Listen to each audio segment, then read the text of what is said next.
최근 괌 먼바다에서 발생한 18호 태풍 사우델이 세력을 키우며 북상하고 있습니다. 다음 주에는 매우 강한 태풍으로 발달할 전망인데 진로가 무척 유동적입니다.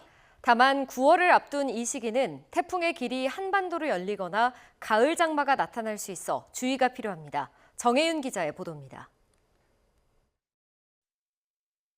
괌 동쪽 해상에서 발생한 제18호 태풍 사우델입니다. 아직은 중심 풍속이 초속 20m의 약한 태풍입니다. 태풍 사우델은 다음 주 중반인 25일쯤 최대 풍속 초속 45m가 넘는 매우 강한 태풍으로 발달해 일본 오키나와 동남동쪽 해상까지 북상할 전망입니다. 이 부근까지는 한국과 미국, 일본 기상당국의 예측이 동일합니다. 문제는 다음 주 중반 이후입니다. 진로가 무척 유동적인데 우선 한국형 수치예보 모델과 유럽 중기예보 모델은 태풍이 중국으로, 미국 모델은 일본을 향할 걸로 예측하고 있습니다. 우리나라에 직접 영향을 주진 않는 셈입니다. 하지만 태풍 예상 진로가 수시로 바뀌는 데다 약화한 비구름이 우리나라 서해와 동해로 접근할 수 있다는 분석이어서 안심할 수는 없습니다. 후반부에 있는 예측은 굉장히 변동성이 큽니다. 앞으로 예측 기간이 당겨져 오면서 북쪽에 있는 기압골이 우리나라 쪽을 얼마나 깊게 지나가냐에 따라 강수가 도입될 가능성도 배제할 수는 없습니다.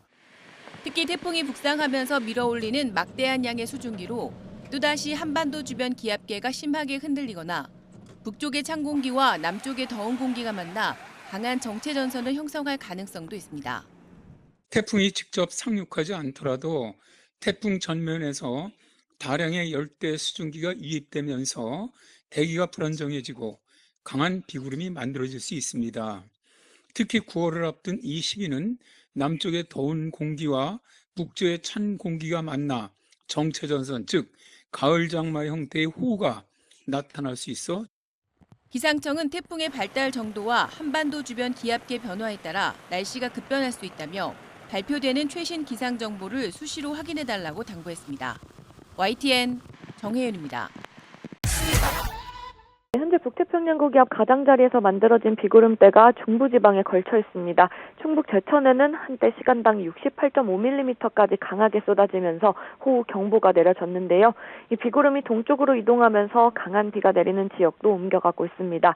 제천은 비가 약해지면서 호우특보가 해제됐고 현재는 경북 봉화에 시간당 20mm 안팎의 비가 쏟아지며 호우주의보가 내려져 있습니다. 레이더 화면을 보면 서해에 보라색으로 표시된 강하게 발달한 비구름대가 보이는데요. 이 비구름은 바다에서 강한 비를 쏟아낸 뒤 내륙으로 들어오면서 다소 약해지겠지만 산지에 부딪혀 다시 발달할 수 있어 곳에 따라서는 강한 비가 내릴 가능성이 있습니다. 중부지방의 비는 내일까지 이어지겠고 예상 강수량은 최대 60mm입니다. 전체적인 강수량이 많진 않지만 강하게 발달한 비구름이 지나는 곳에서는 짧은 시간 비가 집중될 수 있습니다. 곳에 따라 돌풍이 불고 천둥 번개가 치는 곳도 있겠습니다.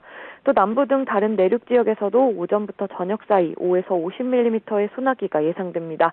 최근 소나기가 좁은 지역에 폭우 수준으로 강하게 쏟아지는 경우가 잦습니다. 어제 저녁에도 전남, 광주, 담양에는 시간당 50mm에 육박하는 매우 강한 비가 쏟아졌습니다. 소나기는 같은 지역 안에서도 강수량 차이가 큰 만큼 갑자기 강한 비가 내릴 가능성에 대비하셔야겠습니다. 올해도 처서가 지나도 당분간 여름 더위가 이어질 걸로 보입니다. 북태평양 고기압이 다시 우리나라를 덮으면서 기온이 오르겠는데요. 다만 이달 초처럼 40도에 육박하는 극한 폭염이 나타날 가능성은 현재로서는 크지 않습니다. 낮에는 31에서 33도 안팎의 무더위가 이어지고 밤에도 기온이 크게 떨어지지 않으면서 열대야가 나타나는 곳이 있겠습니다. 태풍 사우델이 점차 북상하면서 다음 주 중반쯤에는 일본 오키나와 부근 해상까지 올라올 걸로 보이는데요. 이후 진로가 관건입니다. 현재 대부분의 수치예보 모델은 태풍이 중국 쪽으로 향할 가능성을 높게 보고 있습니다. 다만 일부 모델에서는 태풍이 남긴 많은 수증기와 비구름이 우리나라 쪽으로 유입될 가능성도 나타나고 있습니다. 기상청은 북쪽에서 내려오는 비구름의 이동 속도와 북태평양 고기압의 강도와 위치, 태풍의 발달 정도 등을 주요 변수로 보고 있습니다. 이 조건들이 어떻게 맞물리느냐에 따라 다음 주 후반 우리나라의 날씨도 달라질 수 있는데요. 아직 기간이 많이 남아 변동성이 큰 만큼 태풍의 진로와 다음 주 후반 비 전망은 조금 더 지켜봐야겠습니다. 지금까지 과학기상부에서 YTN 김민경입니다.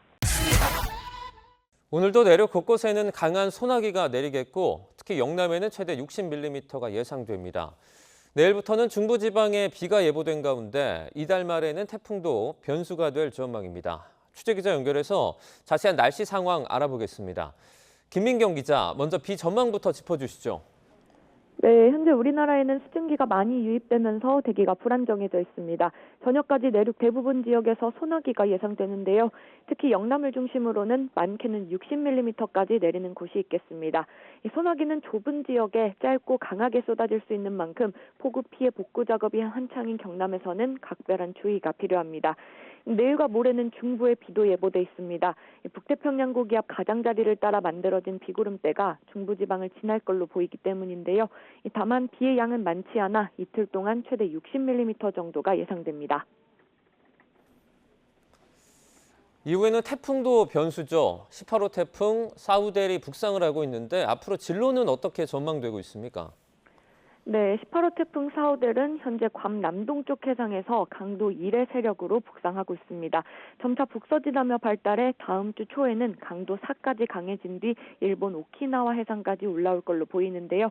여기까지는 우리나라와 미국, 일본 기상청 모두 비슷한 진로를 예상하고 있습니다. 문제는 그 이후입니다. 아직 태풍이 멀리 있는 만큼 여러 수치 모델의 예상 진로가 매일 크게 달라지고 있는데요. 어제와 달리 오늘은 우리나라로 향하는 경로는 나타나지 않고 중국이나 일본 쪽으로 이동할 걸로 예측됐습니다. 다만 아직 변동성이 큰 만큼 당분간은 태풍의 진로를 계속 지켜봐야 합니다. 더위 상황도 알아보죠. 당분간은 무더위가 계속된다고요. 네, 간밤 제주와 인천, 부산, 여수 등 전국 14곳에서 열대야가 나타났습니다. 서울은 최저기온이 24도로 열대야는 나타나지 않았는데 체감온도는 26도 아래로 떨어지지 않았습니다. 낮더위도 계속됩니다. 수도권과 강원도의 폭염특보는 해제됐지만 울산에는 폭염경보가, 영남 대부분 지역과 충청, 호남 곳곳에는 여전히 폭염주의보가 발효 중입니다. 당분간 낮 기온은 30도에서 33도 안팎까지 오르겠고요. 비나 소나기가 내릴 때는 기온이 잠시 내려가겠지만 비가 그친 뒤에는 높은 습도의 기온도 다시 오르면서 후텁지근하겠습니다. 지금까지 과학기상부에서 YTN 김민경입니다. 그동안에는 우리나라에 태풍이 몇 년 동안 오지 않았는데 이달 말에 태풍이 우리나라 주변으로 올 가능성이 있다고요? 네, 화면 보실까요? 이 먼 남쪽 해상에는 열대요란, 그러니까 태풍이 씨앗들이 곳곳에서 나타나고 있습니다. 특히 이 뚜렷한 소용돌이 형태로 발달한 이 구름대, 오늘 정오의 태풍으로 발달한 18호 태풍 사우델인데요. 예. 일부 수치 모델은 이 태풍이 이달 말쯤에 이렇게 우리나라 주변까지 북상할 가능성을 내다보고 있습니다. 이 모델마다 예상 경로는 다릅니다. 이렇게 중국 쪽으로 향하거나 아니면 서해로 북상, 또 하나는 이렇게 우리나라까지 관통하는 경로도 내놓고 있는데요. 특히 지금 이 유럽 모델이 그리는 이 경로가 굉장히 눈에 띄는데요.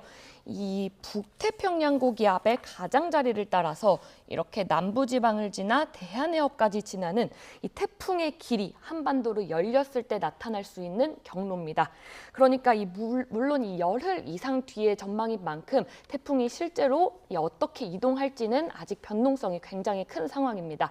아직 변수가 많긴 하지만 이달 말부터는 이 태풍이 우리나라로 북상할 가능성도 염두에 두고 지켜봐야 합니다. 예.